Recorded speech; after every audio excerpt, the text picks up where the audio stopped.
But a lot of people will put their happiness as a responsibility of their partners.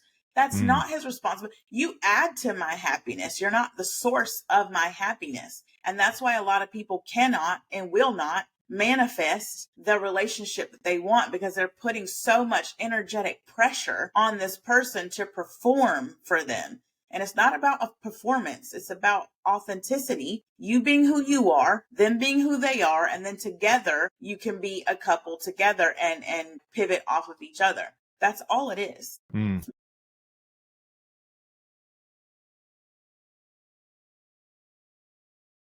I mean, I get it. But yeah, I do think we're going to get into some good stuff. So, before, because the last couple of podcasts I've done, I haven't done this. If Mhm. you can introduce yourself first, because I feel like if we start talking, then I'm just going to keep going, and I Yeah. want you to have the opportunity to do that. So, Yeah. if you want to tell us who you are and kind of what you do, we'll go from Okay. there. Well, my name is Niecy G. I've been a Master Cosmetologist for 18 years. I have been a mindset mentor for about 3.5 years.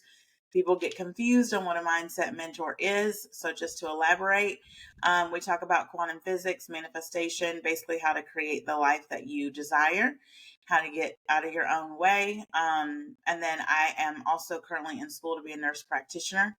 I want to be a nurse practitioner because I want to be able to help people mind, body, and soul. The book Psycho-Cybernetics really transformed my way of thinking. And I see women in and out of my chair all day long wanting to change and transform themselves just on the outside. But I want to be able to give back to people in that way. I also want to be able to do filler and Botox and things like that and own a med spa. So that's why I'm in school for that. And then I'm also obsessed with neuroscience, psychology, and quantum physics. And I like to use cognitive behavioral therapy to help people understand why they do the stuff that they do. So that's pretty Are much it. Oh, it says the are you connection still went out. are Are you we still good? with me? Yeah, I'm still here. Okay, all right. So I think you cut out right before you, excuse me, you said obsessed with neuroscience. Oh, I'm obsessed with neuroscience and Yeah. quantum physics and Okay. psychology. And I like to use cognitive behavioral therapy to help people understand why they do the shit that they do. Okay.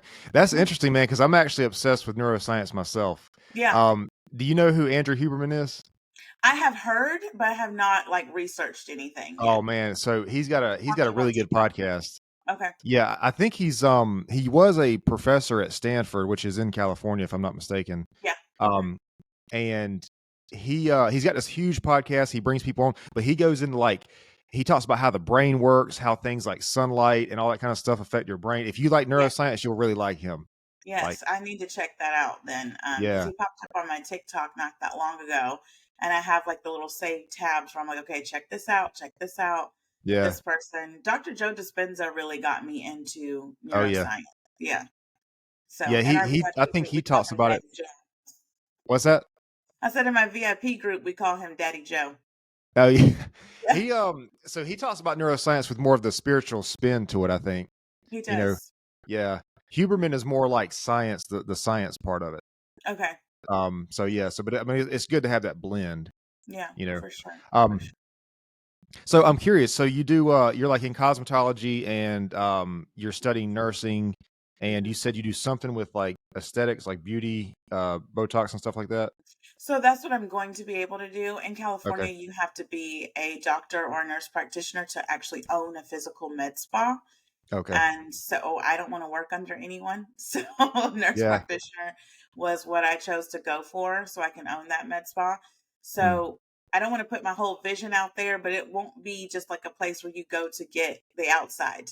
It'll be a right. place for the inside as well. Yeah, well, that's what I was going to ask you about because there's a lot of like I guess external going on Uh-huh. there with the cosmetology and the beauty stuff and then like you're the mindset mentor too, so you're kind of hitting it from both angles, I feel like. Exactly. Exactly. Yeah.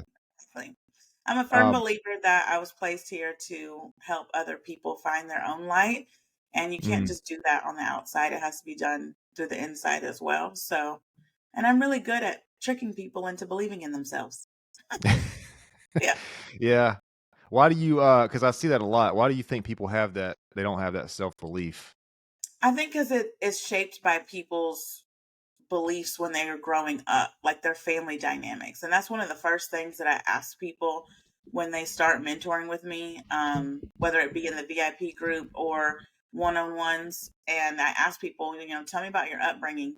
For me, thank God for my family. I didn't have the best family dynamic, but one thing that my parents instilled in me, and my whole family, uncles and aunts included, is that you can do and be whatever you want to do and be. And Yep. being the eldest daughter already shaped my path of taking charge and like, I got this. I was also raised by a U.S. Marine, so God help me with that. Right.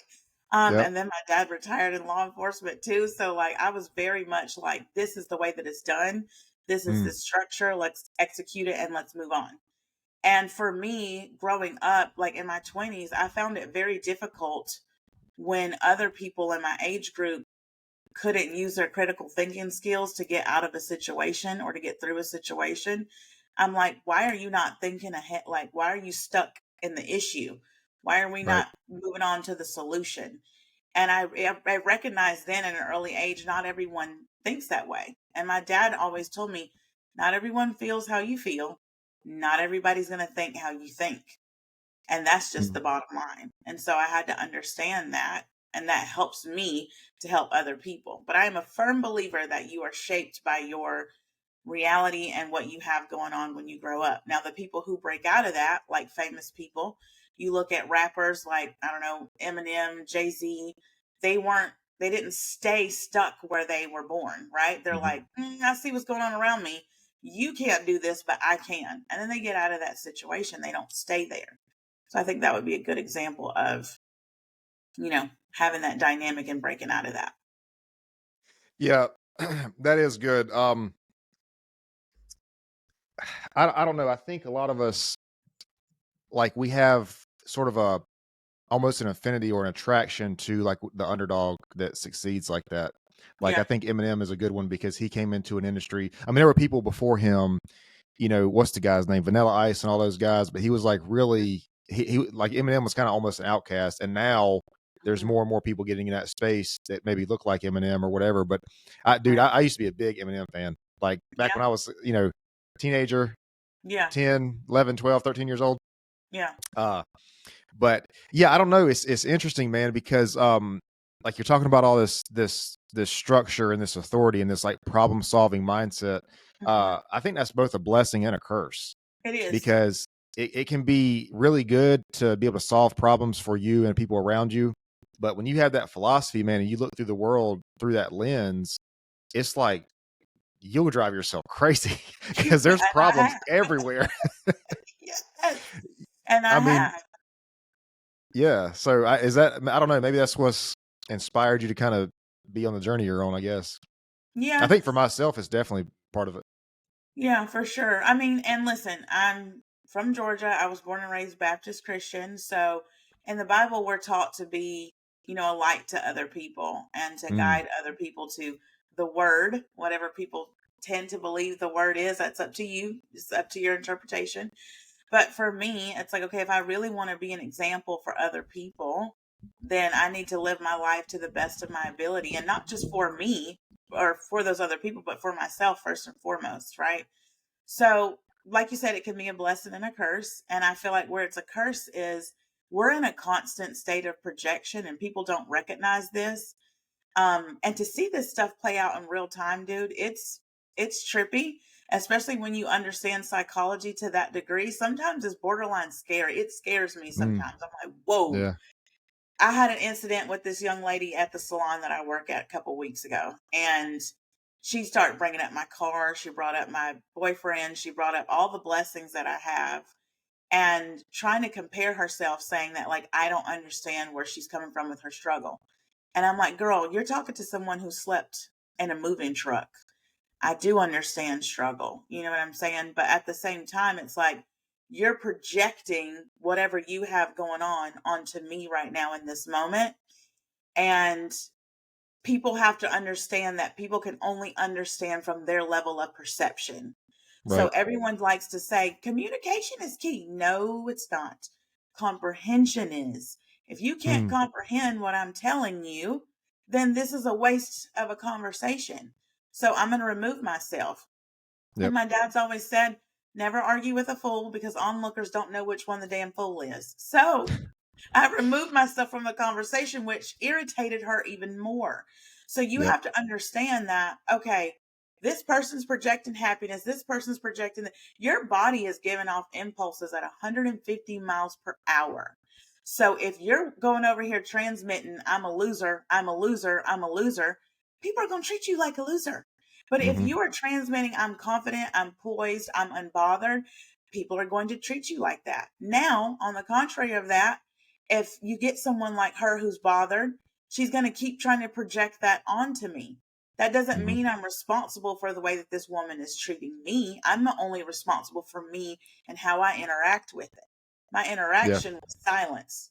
And I was just like, I'm not entertaining this. You've got something going on internally that has nothing to do with me, which Yeah. we'll get into it, I'm sure, but which also contradicts Neville Goddard's belief of everyone is you pushed out and the whole manifestation and LOA community on social media where they strongly believe that. And I do not. I don't believe that at all. Well, and I think that's a really good point to emphasize because we talk about manifesting, we talk about creating your reality and creating your life, and I think that in myself included, for a while, I thought manifesting was, you just think a thing and the universe or God or whatever gives it to you. But it's like, I think there has to be aligned action towards that thing. And I think there has to be an alignment. I think it has to be like, I think that has to be who you are. Cause I'm big on identity. I think identity is how we achieve things is through Correct. identity. We Mm-hmm. become the person who can do that. But you're talking about this projection, and it's like, even if, just take the spiritual aspect out of it for a minute. If you're projecting onto other people and you have this belief and you believe that you're not confident or not worthy or whatever, and you're projecting this thing, that is going to affect the reality that you experience on this earth. 100%. Like, you got the same person, you have a person that has an interaction with somebody, then you have a different person who has the same exact interaction. What they believe about themselves and about the world is a completely different interaction. you know Mm-hmm. so like, you can believe in manifesting or you cannot believe in manifesting, but creating your reality definitely happens from your mindset. 1000%. And you said a mouthful right there. And I think that people don't understand that aspect. People think that manifestation is some woo woo. I don't know what they think because they get on Netflix and they watch The Secret and they think, oh, this is it. This is what manifested. It's not. It's an embodiment. And Dr. Joe Dispenza always talks about how you get your behavior. He says your personality shapes your physical 3D reality. So your Mm. daily habits, your habitual habits that you do every day, if you're someone that wants to be fit and you're going to the gym and you're eating right and you're working towards that goal every day, eventually you're going to get the body that you want, right?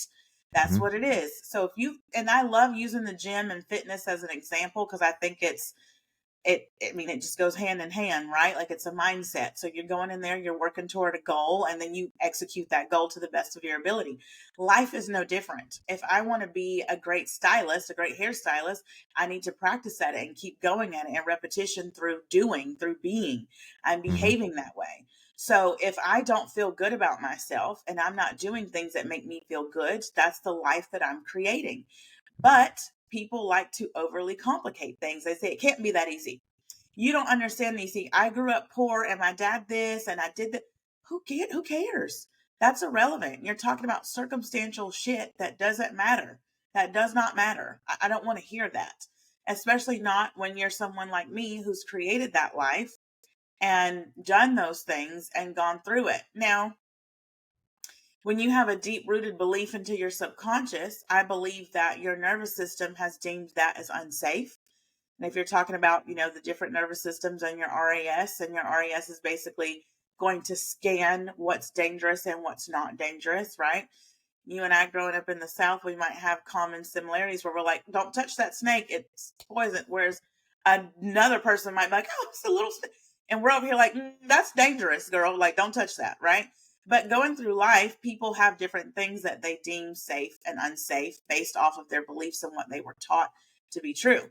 For example, I grew up with very horrible money beliefs. I grew up very fortunate, but my parents grew up very poor. And so they instilled their poor money beliefs into me. And I'm like over here with a car at 14 years old and My dad signed me up for cheerleading and all this stuff. Never got anything that I didn't want.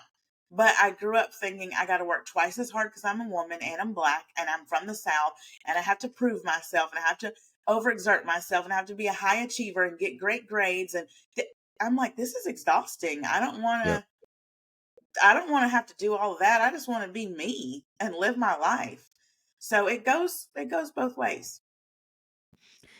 So you said something there I want to backtrack to just for a minute, about the self-belief. Hmm. And I think this might be a little bit controversial Sure. because I think so I agree that I think people should believe in themselves, and I think people should understand that whatever they desire they have for themselves is Mhm. it that was given to them. So if you have an aspiration or a dream, it's like this thing was given, and you may not believe in a higher power, or maybe you do, but it was certainly given to. It's not random. It's not random to have a dream life for yourself. For sure. um I think when it comes to self-belief, the problem is the message that people hear, or maybe some people say, is you should believe in yourself just because you should. And I Mhm. think we all sort of, when we hear that, our it's like our bullshit meter goes off, because it's like, well, why should I? So you're basically telling me to lie to myself, because Mhm. here I am trying to do this new thing that I've never done before. I'm trying to, create this business or pursue this career. I've never done this. And so you're saying that I should believe that I should do this. Now, I think the problem is, I talk a lot about self confidence, and I think self confidence comes from proving yourself to yourself. So, what Correct. that means is, I think in the beginning, you sort of have to take that chance on yourself. Because I think we all, when we do something new or we try to pursue a new thing, I don't think any of us truly believe that we can do it because we've never done it before. We don't, I mean, I think knowing that you can believe it, or knowing that you can do it, and trusting yourself, I think those are sort of two different things. But I think a lot of that belief is going to come from doing the thing, like putting Correct. yourself out there and sort of proving yourself. So I think a Correct. good example of this is like fitness. Like you Hmm. say that, fitness is a good example for a lot of things. But if you do it over a long enough time period, you trust yourself because you're keeping those commitments to yourself. Right. Right. I do not think, though, that self love is something that you should prove to yourself. But I do think that, I think that I think that loving yourself is going through that process, because you're For you're sure. you're allowing yourself to grow and become better from that. Well, And I agree. I agree to a certain extent. I agree. Um, because in manifestation we talk a lot about self-concept, right? hmm, And people get the two confused. They get self-concept and self-esteem mixed up. Self-esteem would be like, you're handsome, duh, I would hope that you think that, right? But your self-concept is who you are at your core. Like, what do you believe about yourself to be true? Do you believe that you're deserving and worthy of the things that you desire? And a lot of people do not believe that. They don't at their core. But it's like, if you wouldn't say it to your best friend, if you wouldn't say it hmm, to your mom, your sister, your brother, your whoever is important to you, why would you say that to yourself, that you're not worthy of it, that you can't do it? You wouldn't have had the thought to do it if you couldn't do it. So yep, for me, that's where I tend to get frustrated with people, to be honest with you. I'm like, if I can go be a cosmetologist for 18 years, start a new journey of being a nurse practitioner, do all these things, be a mindset mentor, a full time mom, have a dog, have a needy man. I love you, babe. Have a needy man and do all the things that I do. You're no different than I am. Jesus said in the Bible, the powers that I possess, you possess also. That means what I can do as Niecy Cody can do also. We're no different. We're no yeah, different. yeah. No, I do agree with that, and I think self worth. I don't think self worth is something you have to prove to yourself. Hmm. I do agree with that. I think I think maybe what I'm trying to say is that, when we start whatever this process is that we start trying to build this thing, I mean, I think we all have that fear of, like, what if it fails? And I think that a lot of us feel like, you in your situation, if somebody was just starting out their career in cosmetology, they're going to look at somebody like you and be like, well, she's doing so well, and I am fearful right now. It must not be for me. But I think the reality is that, everybody feels that in the beginning. Like, I think everybody feels that they know they're taking that risk. Sure. And like you talk about things like imposter syndrome, like you feel like you're trying to be somebody that you're not, which you kind of are because you're not there yet. Yeah. But I think that everybody that succeeds like went through that. You know what I mean? Like For sure. I guess that's what I'm trying to. For sure. I think we're kind of saying the same thing. We're just saying it in different ways. Yeah.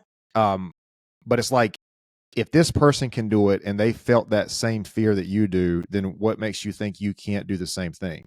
Exactly. Because Because listen, I do think that we all, times where I've been scared and didn't know how I was going to make in the middle, not at the beginning. Hell, yeah, in the middle. Hell, a few years ago. You know? yeah, So I yeah. I get mean, where you. yeah, it's I don't know, it's crazy, man, because I think you kind of said it something similar. Like we put people on a pedestal as if they have some sort of talent or ability or something that we don't have, and it's like these people just found a way to make it work. Like they found their path, you know. And I mean, there's people who fall off. Maybe it's not aligned. Maybe it's not meant for them, and they start businesses. And I think like 90% of businesses fail within 10 years or something.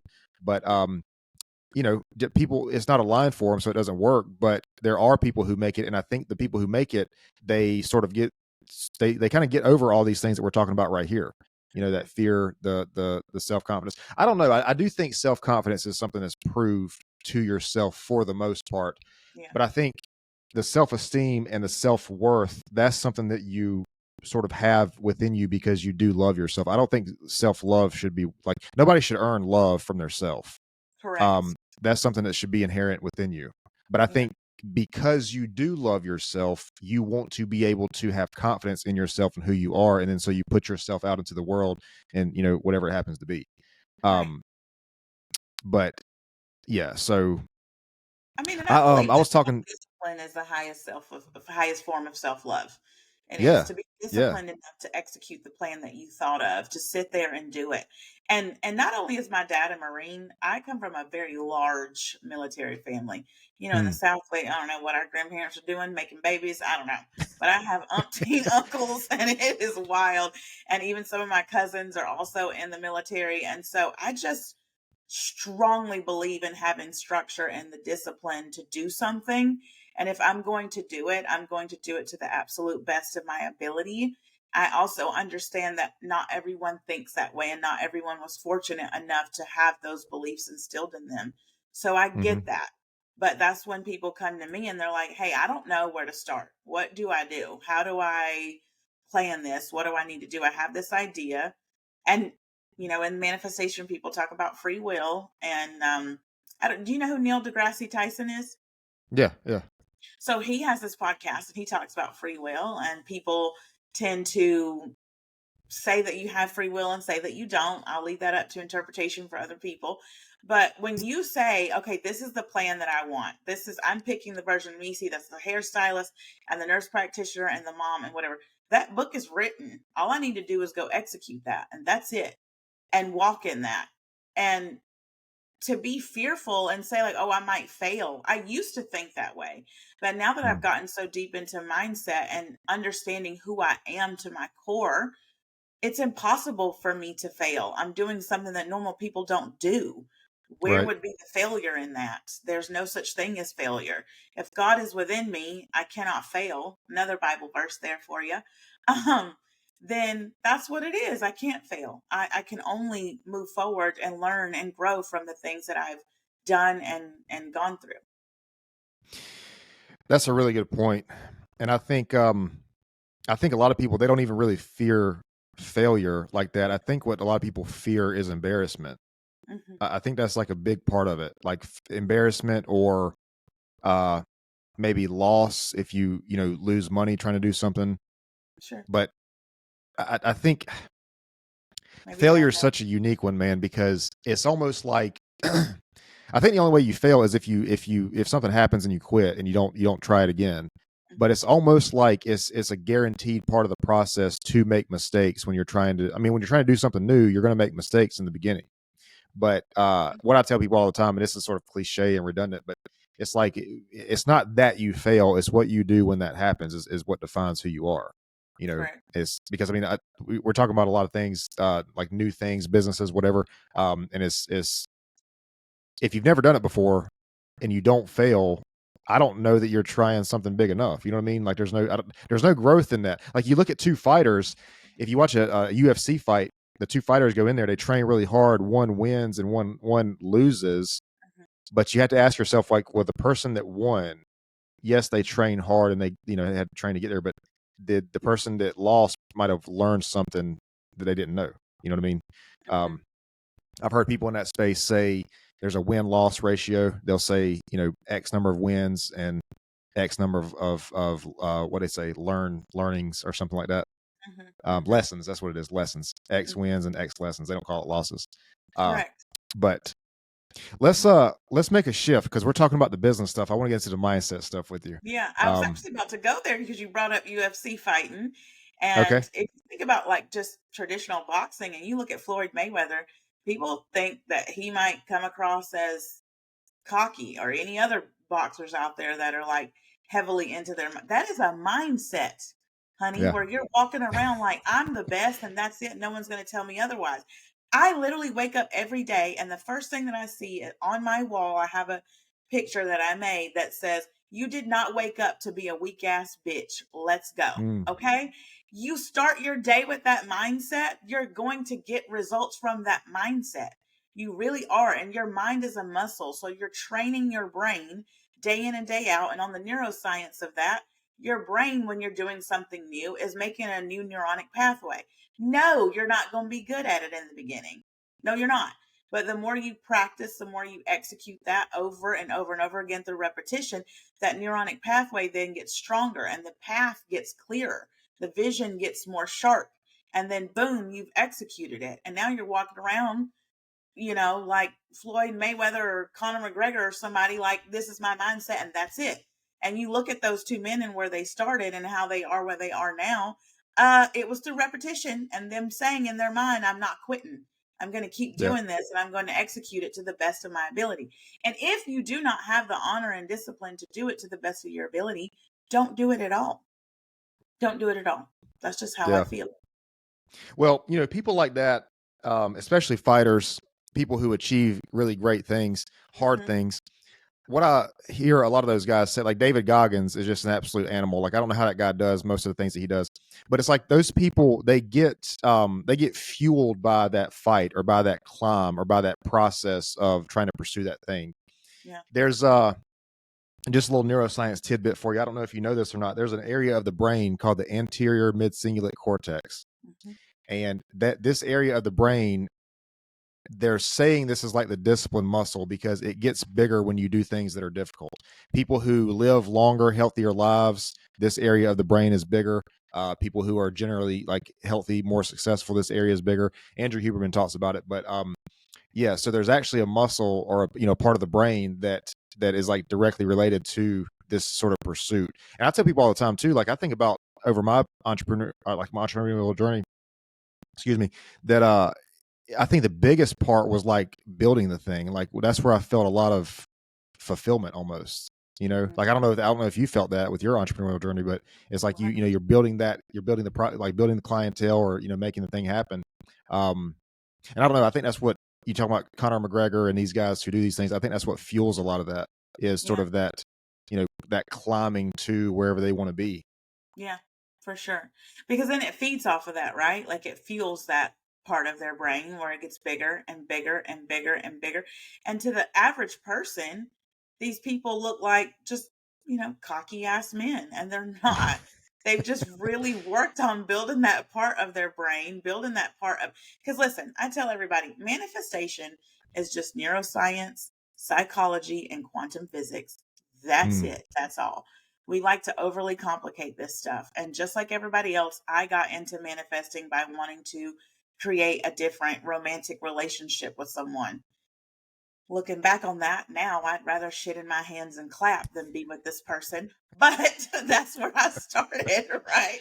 I was like, I was nuttier than squirrel shit. But, anyways, that's where I started with that. And I had to understand, like, okay, I'm creating this, but I'm allowing someone to treat me this way. So you get stronger in your beliefs all the way around. And you think about psychology and human behavior and manifesting and Neville Goddard and all these gurus and their teachings, you have to apply that the way that you want to. but I can come across as cocky to people. But once I understood all of these things are helping me get to the level of where I want to be, then I started using it for my own good and then helping others learn how to execute that so then that way they can become their best self and their most confident self as well. But like here's the question though. Are you really arrogant or conceited or whatever? Or are the people who label you that they just don't have that relationship with themselves? They It don't can be believe in both. them, because I just I don't know. I know you know about probably about the shadow self Hmm. and how we sort of project that onto other people. Right. I think the philosophy there is like we've all met a person probably that we don't really like for really no reason. We don't really like this person, but it's like because it might be because that person reflects something to ourselves that we don't like about ourselves. You know, Correct. um, and I think too. I think it's really easy for us to, especially if we're not on our path that we're supposed to be on, if we're not aligned, we see somebody else who maybe is on their path, and I think that envy or that jealousy comes across as it manifests to us as like being this person's arrogant or whatever. If Yes, yes. If you could have been a fly on the wall with that incident with that young lady in the salon the other week, luckily she, got let go. But these are things that she told me. She told me that I am a narcissist, that I am mm, egotistical. What else did she say? That I'm manipulative, all sorts of stuff. But I understood what triggered her. We had gotten in my car. I drove her to our beauty store. They were having this huge sale. We stopped and got some drive through. My boyfriend called. My boyfriend called because he was like, "Hey, babe, I'm going to come pick up your car. I'm going to swap cars out with you. I'm going to get your car detailed. I'm going to get it cleaned." That triggered her. After that, she started paying close attention to me, started pocket watching me. How much money are you charging this client? Oh, they left you this much tip. How much does it cost to fill up your car? I don't know how much it costs to fill up my car. I don't. I go to Chevron, I tap my card, I fill it up, I drive off. I genuinely do not know. These are things that I don't look at. I do understand that the average person, the average American especially, is looking at that. I get that. I choose to have my mindset where I don't look at stuff like that. Little by little throughout that day, these things, these little tidbits triggered her to where the next day she exploded. I'm talking mm, full blown meltdown. Camera footage got it and all. And me and the owner are sitting there in disbelief where this girl is like, "I drive an effing Prius and you drive a BMW," like freaking out on me. Talking about her man would only get her McDonald's, all this stuff. And I'm like, what the hell does this have to do with me? I triggered in her what she wants and what she thinks she can't have. But you can. Just just because, girl, when they made one BMW, they made millions. Okay? They're not going to stop mm, making them. So just because I have one doesn't mean that you can't. And I think that people don't understand that. So two things can be true. The law of polarity exists, right? When you get into yep, the seven hermetic principles and all that stuff, but two things can be true at one time. I am very confident in myself. And I think that sometimes people think that that's arrogance, and it's not. I just know for a fact that God is within me and that I can't fail. Again, I was raised Baptist Christian and I interpret the Bible in a different way, but I believe in it through and through. Um, and so for her to have that little faith in herself, it honestly made me sad because I even told her, I said, "You're a cute girl. Like, you're talented." I offered to pray with her, I offered to sit with her. And the more calm and poised I was, the more she freaked out. And so, when you're looking at people and you're looking at human behavior and you're understanding psychology and quantum physics and all of these things, for me, sometimes it makes me have more empathy for people because I'm like, okay, she's just becoming a victim of her circumstances and not a victor of her circumstances. right, You know what I yeah, mean? So it goes both ways. yeah. That's I don't know, man. I think the main message here is for people to, and when you say this, it sounds like you're making an excuse for other people's actions, and you're not. But I No, think a lot of this would like, especially this interaction you're talking about, a lot of that pain for her came from internal, from inside of her. You know what I sure. mean? It's like it's almost like it should be irrelevant if all those things were true about you, about how it affected her. You know what I mean? Mhm. And I think there's a lot of situations where that's the case. I think there's a lot of situations where we cause ourselves really more pain than necessary because something's maybe missing or not aligned within who we are, and Mhm. we project it, I guess, onto the outside world. Yeah. But I mean, because you hear people say like, well, somebody's actions aren't your responsibility. Your reaction is your responsibility. And when you say things like that, it sounds like you're making, you're allowing people to mistreat you. That's not what it is. What it is like you're having enough self-respect to know that you're not like, that's that person's problem. You know what I mean? Yeah. 100%. 100%. I had a Yeah. best friend that I was friends with for 18 years, and I recently just said, yeah, this friendship is not for me. I'm not vibing anymore. We're not on the same frequency. We're not on the same path. You can't tell me anything that's going on in my life. I really can't tell you anything that's going on in yours. I love you. I wish you well. I'm going to exit to the left. And I think that Mm, a lot of people get afraid to do that because, listen, humans have this worship complex where we have to have something outside of ourselves to deem us worthy of something. I don't know. I think it's bizarre. Like you go to God in prayer and you're begging like a present. Like prayer literally translates to begging. I'm not going to beg for anything. I'm going to demand and declare what I want and move forward that way. And it's not a matter of excusing people's poor behavior. It's a matter of I see your poor behavior. I'm not going to allow this to affect me. And I'm going to give you empathy and grace, but you can move over there. And I'm no longer going to entertain that. Same thing in relationships, right? Like I always say, I love my man through and through, but if one day it comes to the realization that he's not the man for me, then I am more than willing to leave because I want the best. I'm mm. taught that I can have the best, that I deserve the best, that having the best is my birthright. Right now, that's the best car for me, the best man for me, the best home for me. But the more I grow, elevate, and evolve, if he's not growing, elevating, and evolving, I need a new man. It is what it is. You know what Yeah. I'm saying? Yeah. Like, you've got to be able to leave people where they're at, but we are so attached because we have this like worship complex where we have to put people on these invisible pedestals, not Hmm. recognizing that they're humans too. You have your own beliefs, your own fears, insecurities, worries, fears, etc. So why do I need to put that in my backpack and take it with me? You need to work that out with your therapist or whomever and let's move forward. I'm not going to take accountability and responsibility for that. I'm not. And I'm not going to allow you to put your shitty behavior onto me because I love myself too much and I know that I don't deserve that. So there's that. Yeah. Man, you hit on something really important. I think way too many people don't continue to improve themselves once they get into a committed relationship that are happy in.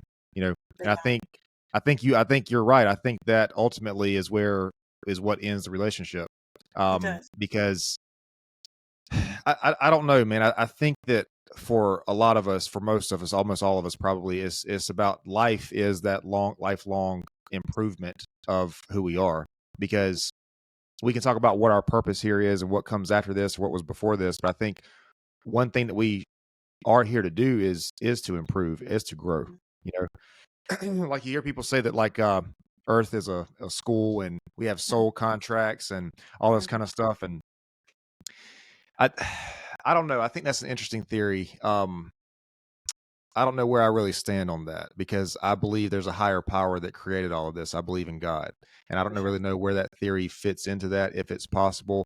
Um, I do think the soul is something unique. So I think that's, I don't know, maybe it's possible for the soul to experience this multiple times. Who knows? But as far as we know, this is all we get. You know what I mean? Like this is kind of why we're here. But yeah, I think that lack of improvement, or when people maybe get comfortable, I think that's what it's. I don't want to say it makes you. I don't want to say it makes you lose attraction to a person, but I think you loving that person is that you want that person to improve themselves. Like you want them to take care of themselves Yeah. and you want them to do better for themselves. Like I think that 100%. is like the act of loving them. 100%. And here's the thing, listen, I will say this is the first relationship that I've been in where my man genuinely motivates me to be my Mm, best self. In the yeah. beginning, I thought he was just nitpicking me. He would like, babe, are you going to the gym? I'm like, what the hell? And then bless y'all's heart, I would be exhausted being a man. Hmm. Okay. My God, you got to have your head on a swivel. You take somebody out, you got to pay, you got to make sure she's safe and this and that. You're sitting near the exits. you can't say certain stuff, you get cancel culture. It must be exhausting. So God bless y'all. To all the men out there. But if God forbid you comment on your partner's weight or whatever they have going, hell, he's got to look at me. He's got to be attracted to me. So if there's something that he feels like I need to improve on, I'm going to take it as, damn, this man genuinely loves me enough to say, babe, you need to work on this. This is something that you need to get better at. Or if I'm having a bad day, man, y'all are problem solvers. Sometimes I'm like, babe, just let me vent. He's like, Yeah. you got 5 minutes and here's the That's solution. that's that's a hard one, man. That's a hard one letting you vent because it's. I mean, you are right. A lot of men are problem solving, like problem minded, solution oriented, and Mhm. yeah, that's. But I mean, sometimes that's what you got to do. Yeah. I mean, and then the more you're elevating, and I feel like my man and I do this where we're like, okay, and Mm, this and this, and like, I got you this gift. He's like, "Ah, well, I got to get her this. And I love that. It's very yeah. motivating. He's definitely introduced me to a lot of things that I didn't know about, a lot of brands that I didn't know about. I've always loved BMW and German cars. He loves it to the fullest extent. He's, in a car club. And so he teaches Mm, me a lot of things. And I tell him that constantly. I'm like, I'm so grateful and appreciative to you because he's put me on.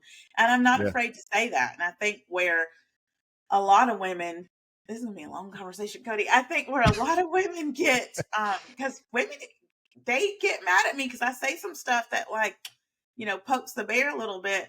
But I think where women miss the mark is that we don't want to be deemed like we don't know something. I don't know if you Mm, follow Andrew Tate. I actually really like Andrew Tate. A lot hmm. of women don't like him. I mean, he says some real stuff to me. But anyways, he was talking about how he was taking this lady out on a date, or this young lady out on a date, and she was talking about, oh, I've been here before, and he's looking at her like, who the hell have you been here with? Like, you know what I'm Right. saying? Yep. Men want what's rare. They want what they think other men can't have. So why would I go and make myself available to Hmm. everything and everyone? Why would I do that? Doesn't make any sense to me.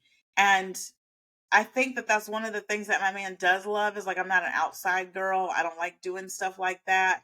I'm actually very, I don't know the proper word for it, but reserved in that way. I used to do those Yeah. things. I just don't want to do those things anymore.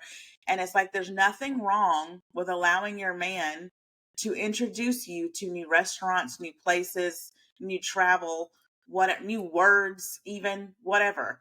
Like, allow him the space to do that and just be your man. I feel like that's what's missing in a lot of relationships, and women have been in like this masculine role of, I gotta do, I gotta be. You don't know what it's like, because it was very difficult for me. My dad raised Mm, me to basically be a mini version of him. I'm walking around with long hair and I'm a man on the inside.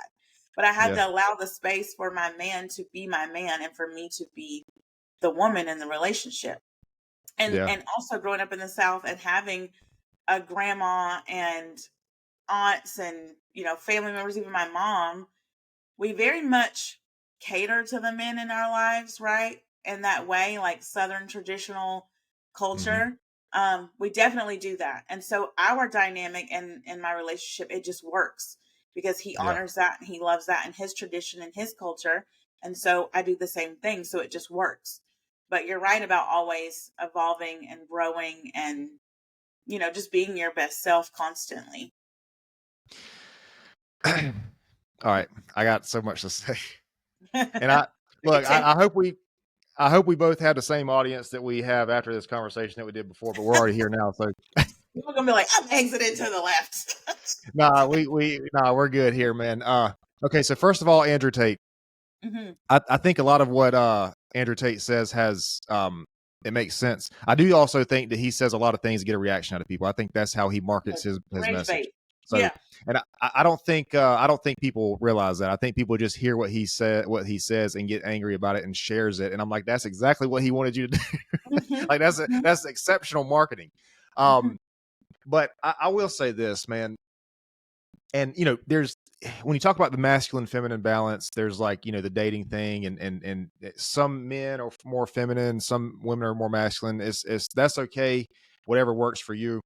But I'll say that on the traditional masculine man, feminine woman, and I've said this a lot on the podcast, I don't think that women in this space realize how powerful that energy is to a man, like how supportive, how encouraging that energy is to a man. Because a lot of men, especially if they're sort of in that mode of building a life for themselves, improving their life, building something, in that very masculine pursuit of whatever it is they happen to be pursuing, that energy from that woman is probably the only time they feel something like that in their life, like in their day-to-day life, because their day-to-day life is almost like a war, like you're trying to build these things and do these things and whatever.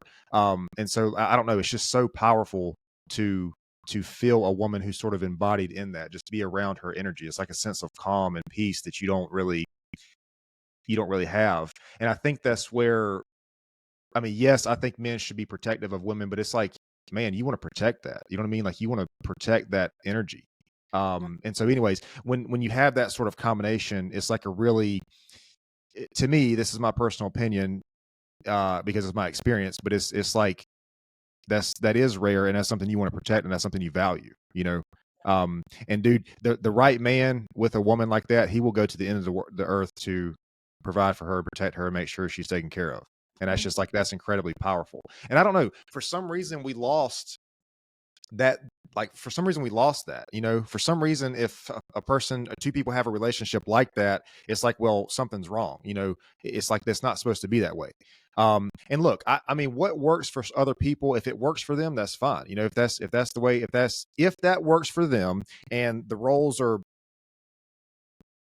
I don't want to say reversed, because that insinuates it's supposed to be a certain way, but if the roles are different from what I just explained, if it's vice versa or whatever, if that works for them, that's okay. Right. But I just know, for me, I don't think that would ever work for me. But Yeah. anyway, the guys like who do that, who are sort of in that space, man, that's incredible energy. Like, it's so powerful. Yeah. Yeah. Well, I mean, look, and you touch base on something important, and I'm just going to say it. Jay-Z always said, "What you eat doesn't make me shit." So if it works for you, if you want to eat that hot ass chicken wing, eat that. If you want to have that traditional relationship, have that. I'm not knocking it. I understand that the world is more fluid now, and Hmm. not having that traditional relationship, that's fine. We all possess masculine and feminine energies, and energy doesn't mean gender and all this stuff. But for me and for my man and for our relationship and for our dynamic, as your woman, there's certain stuff that I'm not going to do. I'm not Hmm. taking the trash out. I'm not getting this car clean. I'm not doing none of that shit. That is for you to do. You can go handle that. But there are certain things that, as your woman, I'm not going to allow you to do. I'm going to take care of that. I'm going to do that.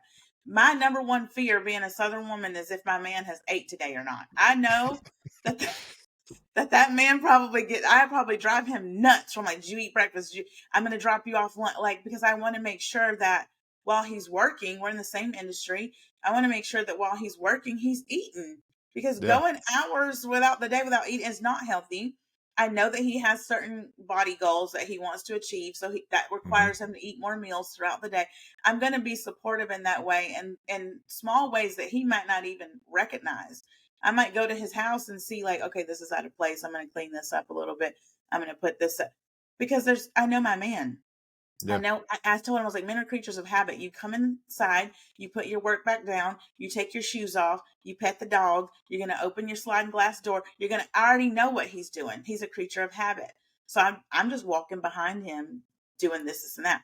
And in return, I feel safe and secure in my relationship. I don't have to worry about anything. Like, it's an exchange. That's all it is. And I think that it's so important for women like me who want more of a traditional relationship to understand what you just said. Being your man's safe space is so important. He's out in the world building his businesses, being a dad, being a provider, trying to make sure he's taking care of friends, family, whomever, me, the dogs, whatever, the kids, whatever. So then why would I not want him to have a safe space where he can relax? Even when we disagree, I'm very Hmm. selective with how I even come to him with a problem. I'm not going to attack my man and be waving my, "You did it." I'm not doing all that. I Yeah. used to be that woman, but that got me nowhere. Who's listening to me scream and rant? So I Hmm. have to go to him like, "Babe, I don't like this. I would love when you do more of this." And I'm not going to lie, just stroke your man's ego. That's it. Tell it to him in a way of like, I love when you do this. I want more Mhm. of that. And then he does it every single time. I don't even have to go and have these long, drug out conversations with him because in his mind, I want to be the best man and I want my woman to be the best woman. So if this is what she's telling me she needs, she gets it. And then I'm going to do the same thing. If he tells me this is what he needs, then he gets it. What's wrong with Mhm. that? There's nothing wrong Yeah. with that dynamic. Yeah, and that's a good point too, because there's a difference in as far as a man's perspective, there's a difference in like nitpicking and nagging and when she truly wants to help you improve. And I mean, Mhm. the right, you know, the right man, he can kind of tell the difference in that. Now, Yep. I hear a lot of women talk about well, like we talked about earlier, you get in a relationship, you get comfortable, whatever, and the man he sort of loses the drive he had, or he doesn't want to improve himself and he's not working on himself. That's that to me, that's not nagging. That's you're wanting that man to improve and you're sort Yeah, of trying to help him along that way. for And sure. I don't know. I can't see myself ever like not trying to work on something or be better. But I don't know. Maybe it could happen. Maybe it could. I Maybe you're can't. an alpha So male and that's why. Because what's that? I say you're just an alpha male. That's why. Because there's some beta males out there, and I've dated them. Well, I've dated them. and that's and I'm glad that you brought that up because I was leading up to this. Like we're having this conversation. I'm in no way saying that, if a woman wants this relationship, this type of relationship, she should just find a man like this and just, quote unquote submit to him or like because like here's the thing, man. You gotta that guy's gotta be qualified. You know what I mean? That guy's gotta he's gotta be the type of man we're talking about. And Okay. Mm-hmm. just to go off on the other side here, because we were Mm-hmm. kind of talking about the woman. Now let's talk about the Mm-hmm. men. Mm-hmm. And I've said this before on the podcast, and I'll continue to say it until they change. A lot of men Mm-hmm. aren't showing up these days. They're not. It- They're they not. don't have, they're not working jobs. If they do have a job, it's barely a job. They don't have any sense of direction, Mm-hmm. whatever. So, and I get it. I get where the women are coming from because it's like, Mm-hmm. well, damn, you got, there's 3% of men that you can choose from who are actually doing this. The other men aren't showing, and I get it. Like I get it. But Mm-hmm. I'm just saying that you have to sort of if that's the route you're going to go in a relationship as a woman, I think for Mm-hmm. sure, 100%, you should make sure that man is Worthy of that. qualified, Yeah, worthy of absolutely. that. Yeah, And yeah. here's the thing. I was with someone in the past who wasn't worthy of that, and I tried to Mm. force him to be worthy of that. It's not Listen, going to this happen, is man. Like, it's not, and this is where your reality starts to shape the psychology, the things that you've learned, being the eldest daughter, being the eldest granddaughter, having umpteen cousins to take care of, and whatever. I'm naturally a nurturer. I have a mother like spirit to me. I have a big sister energy. Like I love taking care of people. It's how I show my love and appreciation for you. And also being from the South, you come to our homes, you want some sweet tea, you want this, and my mama made cookies. Like that's what we do. That's just embedded in us. And mhm, so with this other man, I see you playing video games all day. You're not doing mm, anything to better yourself. I asked you to go work out with me. I had gotten a trainer. You don't want to work out with me. You don't want to go on walks. You don't want to go on hikes. You just want to work this 9 to 5 ass job and you don't want to do nothing with yourself. So then when we had broken up, months go by. So then my new man comes along and my best friend was like, I don't know, girl. Something about this energy feels like this is it. You need to, because I was petrified because I'm like, mhm. all men are showing up like this guy, where they don't want to do shit. They don't. Then Yep. I'm scrolling on social media that's feeding my neuronic pathway of show me more of men ain't shit. And that's what I'm doing. Because we get the doom scrolling, and Yep. if he wanted to, he would. Sis, why your man not doing that? I mean, that's all I saw. My algorithm was filled with it, right? Mhm. And so then I'm thinking all men are like this. So then I got into my now relationship with trust issues, and I'm like, well, I don't trust you. You're probably a cheater. You're this and that. And now I'm behaving as someone who believes that. So then internally, he's like, oh, okay, she's acting like she can't trust me. That's that and a third. So every little thing that he did, I was nitpicking at because we've had some hiccups in our relationship for sure. But that's where you as a woman have to decide: am I going to stick this out, or am I going to do this and just go elsewhere? And that Mm, to me is the true definition of your self love and how you feel about yourself, because the way that you allow people to treat you speaks volumes about how you feel about yourself. Yeah. And a Yeah, for lot of sure. people do not want to come to that realization. Listen, I have mentored hundreds of women all over the world, little bit of men, but mostly women. And the number one thing they come to me is, I want to manifest an SP, a specific person. I want to Right. manifest this person. I want to manifest love, this, that, and third. And I'm like, why do you want to manifest love with someone who's not showing up for themselves, let alone showing up for you? But I can't tell them that because Mm, that's their journey and I don't want to take that journey away from them. Instead, I allow them to see that truth on their own through mhm, cognitive behavioral therapy, where I'm like, okay, let's understand your behavior, what you're doing, why you're doing this. And then I would say, like, midway mark, they have this aha moment where they're like, huh, I woke up with the realization this morning, Niecy, that I don't want him anymore. He doesn't do this, and that, and the third, and blah, blah, blah, blah, blah. And I'm like, thank God. Thank you, Jesus. Because what were you doing? Like, this person, my ex didn't even want to take care of himself. How mm. could I have possibly thought that he was going to be able to provide? I come from nothing but a long line of men of providers, Yeah. straight providers. Okay. And I had a great example of what a man was and what you're supposed to, go after. Now I tell my man all the time, I'm like, you and my dad are, oh my God, they're exactly alike. It drives me insane because they're Yeah. like, I got to be better. I got to strive for more. What can I do today that I didn't do yesterday to be a better man today? Like, that's what's constantly on his brain. And I like that because I don't have to motivate you. I got to motivate myself. It's exhausting trying to motivate everybody all the time. And Mhm. you shouldn't want to do that in your romantic relationships. You shouldn't. Well, you shouldn't. And I think another good point too is like when you come from a relationship that's maybe not aligned with who you are, it's not good for you, and then you meet somebody who maybe is aligned. I think it's important, and this is for men and women, Hmm. to not self sabotage yourself in that relationship because it's like it's so different. You're like, wait a minute, this is Hmm. different. You know what I mean? Like we like things that are familiar, even maybe that familiarity is not like what we want. Hmm. It's what we're familiar with and used Hmm. to. And so, like, if you meet something that's different, that checks a lot of boxes, and it's like, wait a Hmm. minute, this is too good to be true.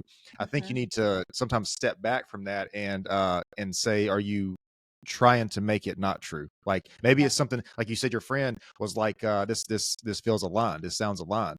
Yeah. Yeah. Maybe it's something, and just don't just step back from it and don't sabotage it into something that it's not, because it could Correct. be it could be a Well, new thing, a yeah, good thing. yeah, yeah.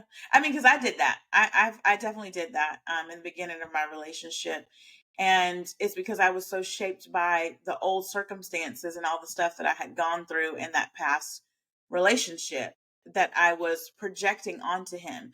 And this is where I tell people when they're manifesting love. And I talk a lot about this. I made an ebook called Love Aligned, where I basically help people manifest the love that they want and the love that they desire. Um, is that you have to understand your RAS, your reticular activating system, is what's deeming safe and not safe. So if you were raised in a household where, I don't know, your mom didn't give you enough hugs or something, you're Mhm. subconsciously searching for that sort of acceptance in your romantic life. Whether you're gay, straight, black, white, is irrelevant. You're looking for that love that you didn't get. You're searching for what you feel like you want to have.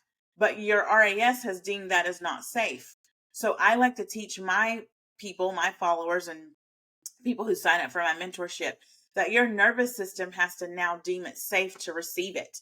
Because if Mhm. your nervous system is going, oh my God, it's a grizzly bear, you're going to run away. Your body goes into fight or flight mode. Yep. Same thing when you're creating the life that you want, right? You get in this relationship, you say, I want a man who's this, he's got to be strong, he's got to make money, he's got to love me, he's got to be unconditional, all this stuff. And then you get it, and then you're like, abort, I'm afraid of it. He's too good to be true. That's not his problem. He's over here Mhm. living life, doing what he needs to do. And listen, my man is a homebody. If he's gonna do something, he's got the same set of friends. If it's not traveling and eating at nice ass restaurants, he really don't want no part of it. You know Yeah. what I mean? And so Yeah. I was like, there's no way you're just out here. You're not doing like, because in the past that's not what I had, but that's not Mm. his problem. It's my problem to figure out and internalize that. Just like, okay, he was in a horrible relationship before me. So that looked like him wanting to pop up. What is this? Like, and I've caught Yeah. him doing some stuff where I'm like, babe, how dare you question me and my loyalty to you? But I also understood that we're two hurt people, and we had to go through Mm, what we went through in order to be the couple that we are now and to be ourselves as individuals. Because a lot of people, now don't get mad at me, but a lot of people will put their happiness as a responsibility of their partners. That's mm, not his responsibility. You add to my happiness. You're not the source of my happiness. And that's why a lot of people cannot and will not manifest the relationship that they want, because they're putting so much energetic pressure on this person to perform for them. And it's not about a performance, it's about authenticity, you yep. being who you are, them being who they are, and then together you can be a couple together and pivot off of each other. That's all it is. Mm. But people I get love so that, man. shit tested out. Well, I mean, no, that's good though, because you had to like. So the question is, if you didn't have this bad relationship and you didn't have a relationship that maybe was not meant for you, and I don't mean you specifically, but just a person in Yeah. this situation, if you didn't have that relationship that wasn't meant for you, would you be able to appreciate the partner that you have now who maybe is better for you? I mean, it's like, because I had this conversation with somebody recently. If we Mhm. didn't have that experience, would what you experience now mean the same thing? I don't think so. I don't know. Mhm. It's Yeah. it's hard to think that, because you meet a person that's maybe really good for you, and you're going through this like self-sabotage thing. You're looking for little reasons why they're not good for you or whatever because of what you're used to. But Yeah. I don't know. It's just a question to ask. Like, would you be able to appreciate the person you have if you didn't meet a person that wasn't good for you? You see what I'm saying? Or Yeah, if you no, didn't I have that get that. experience? It's kind of like you get out of an abusive relationship or something, then you get a man who's not abusive, and you're like, oh, Well, I appreciate that.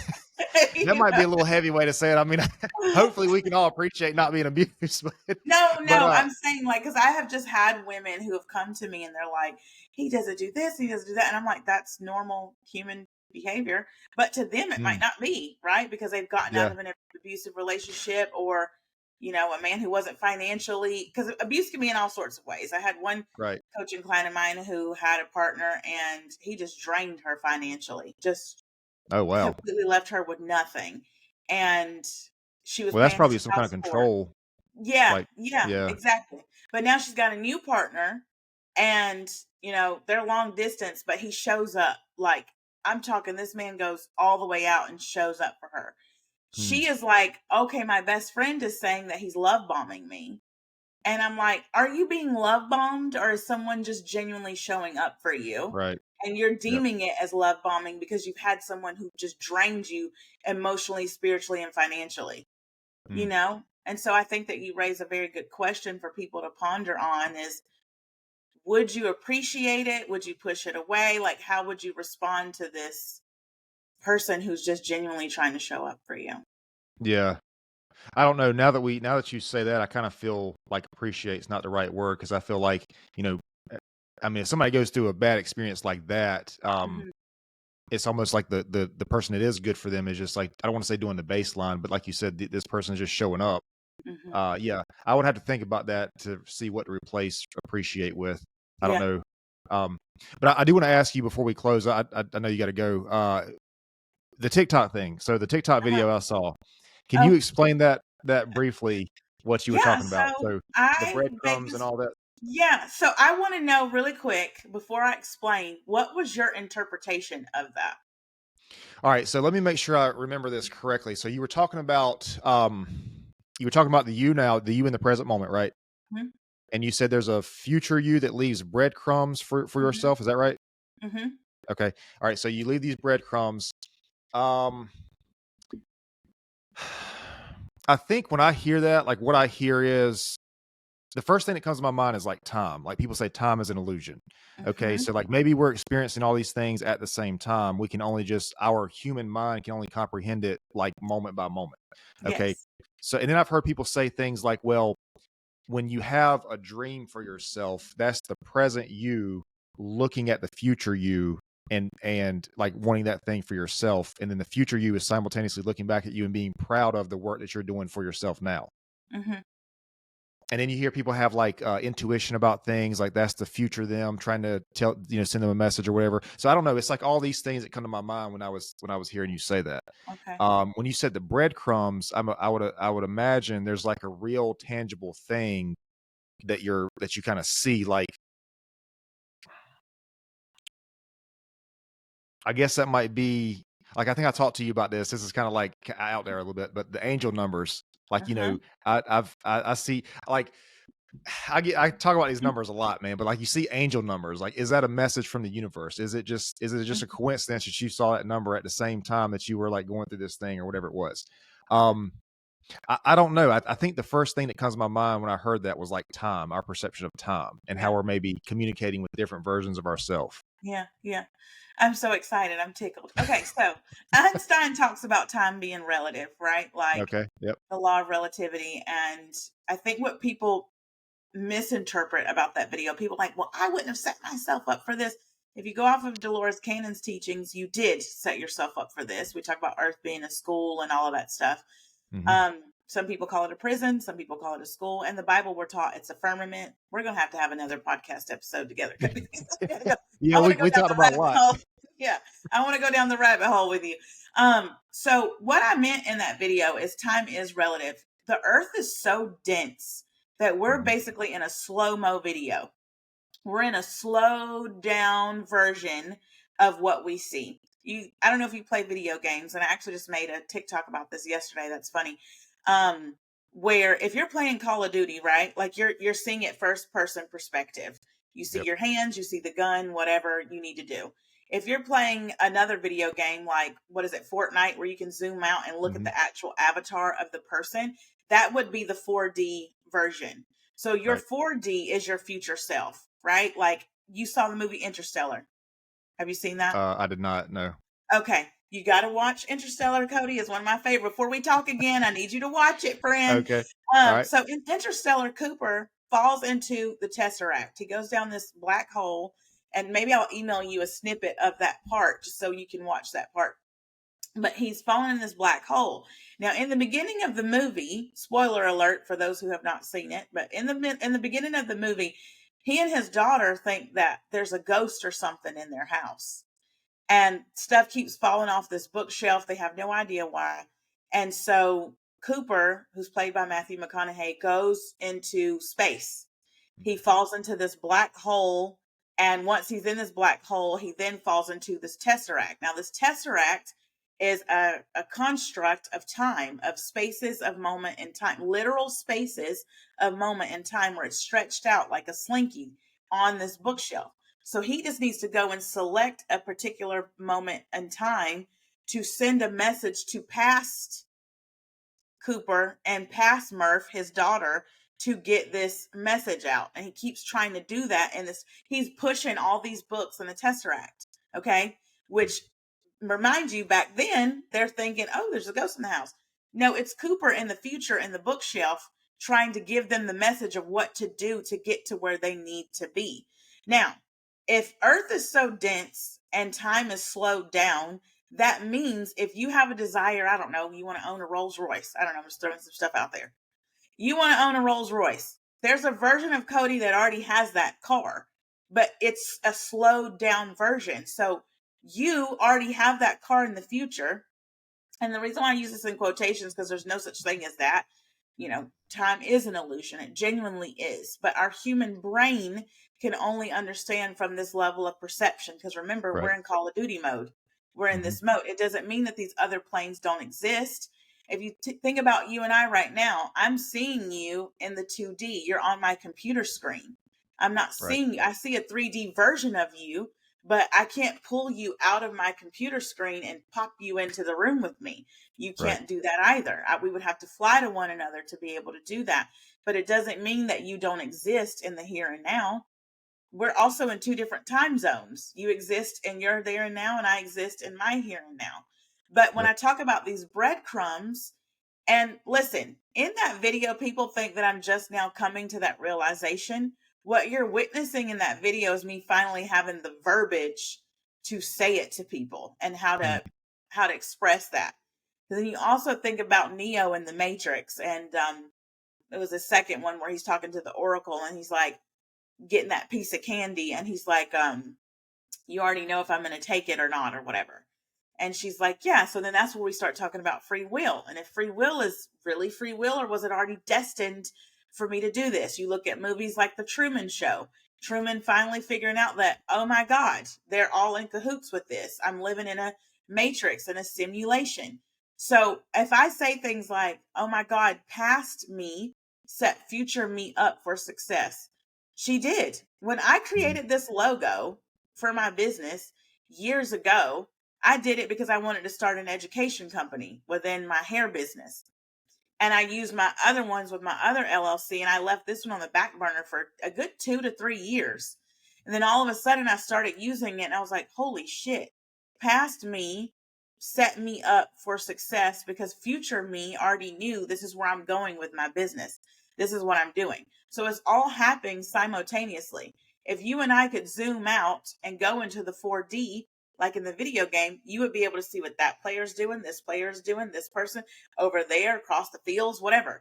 You would be able to see everything happening everywhere all at one time because it's relative. You can only understand from your perception, from your first person perception. Does that make sense? Yeah. Your wheels are turning. I see them. Dude, I just had this. Okay.